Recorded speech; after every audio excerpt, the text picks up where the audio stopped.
Welcome to Learn About Law. My name is Kevin O'Flaherty from O'Flaherty Law, and today we're going to talk about no contest clauses in Illinois wills.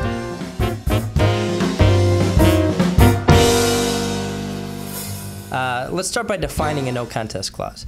No contest clauses are clauses in wills that say that if someone who would otherwise inherit under the will challenges the validity of the will, they're going to forfeit any inheritance they would otherwise receive, or receive only a nominal inheritance. They're intended to disincentivize challenges to the will and reduce the possibility of family disputes in probate cases after the person who wrote the will passes away. Let's go back to our example we've been working with over the past couple episodes of Nightwing and Robin fighting over Batman's estate after the Joker finally wins and knocks Batman off. Batman's will leaves Robin 70% of the estate and Nightwing 30% of the estate. It also has a no contest clause saying that if either Robin or Nightwing challenge the will, they're going to forfeit their inheritance. Nightwing's not happy that he's only getting 30% of the estate. Robin and Nightwing are both Batman's adopted sons. They're both his wards, and in fact, Nightwing was the first Robin, so he should be getting at least 50% of the estate. He files a lawsuit in probate and claims that at the time that Batman made that will, leaving 70% to Robin, he was under the influence of Joker's laughing gas. Since there's a no contest clause in the will, if Nightwing loses that lawsuit, Robin's going to inherit everything. Nightwing's not even going to get the 30% of the estate that he otherwise would have gotten. If Nightwing wins the lawsuit, then great. Nightwing will invalidate that will and get his 50% he otherwise would have expected. So let's talk about what no contest clauses can and can't do. They can't prevent you from challenging the will. So Nightwing can still file his lawsuit. He's just he's gambling that if he loses, he's going to be disinherited. So no contest clauses provide disincentives to challenge, but they can't actually bar a challenge to the will.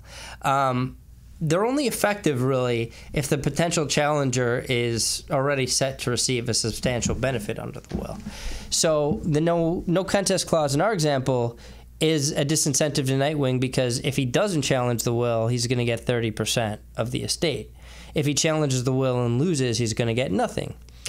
If Batman's will had left everything to Robin, Nightwing, even if it has a no contest clause, Nightwing has no disincentive to challenge the will because he's not getting anything anyway if the will stands. So Nightwing can go ahead and challenge that will and claim that Batman was under the influence of Joker's laughing gas without worry of losing anything that he otherwise would have received.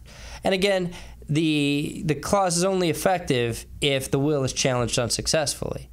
If Nightwing makes his challenge and wins, and it turns out Batman really was under the influence of Joker's laughing gas, then the no contest clause doesn't really have any effect because the whole will is invalid anyway. Let's talk about the enforceability of no contest clauses. The case law is a little bit unclear on this, and it's a little bit complicated, but generally, the general rule is that no contest clauses are enforceable. However, they're strictly construed by Illinois courts. So, even though they are allowed, Illinois courts will narrowly read the language to make them as limited as possible. If they're ambiguous at all, they're interpreted in favor of the person challenging the will. So they're allowed, but Illinois courts really don't like them. They'd rather get to the merits of the case. And if there's any vagary in the no contest clause, it's going to be interpreted in favor of the person trying to challenge the will. The case law is kind of unclear as to the extent that no contest clauses are enforceable. At least one Illinois court has set aside a no contest clause when the challenge was being made in good faith. The definition of good faith in that case was something that went to the cause of action that went to the validity of the will itself, like undue influence or lack of testamentary capacity. Things we have separate videos on if you want to learn about those, as opposed to the manner in which the estate is being distributed. So, someone arguing that the executor isn't doing their job correctly might not be good faith under that case. But that's one case, and generally, we're not really sure how cases like that will come down in the future. It might depend on which circuit your probate case is filed in.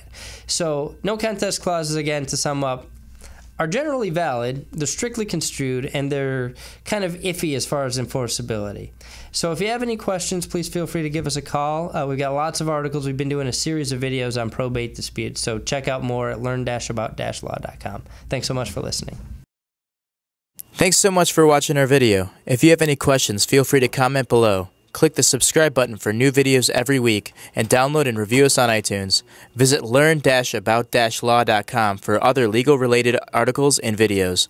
Visit our business podcast and video blog, seizeyourbusiness.com, and visit Making Real Estate Fun for real estate videos and podcasts. Call us at 630-324-6666 for a free consultation.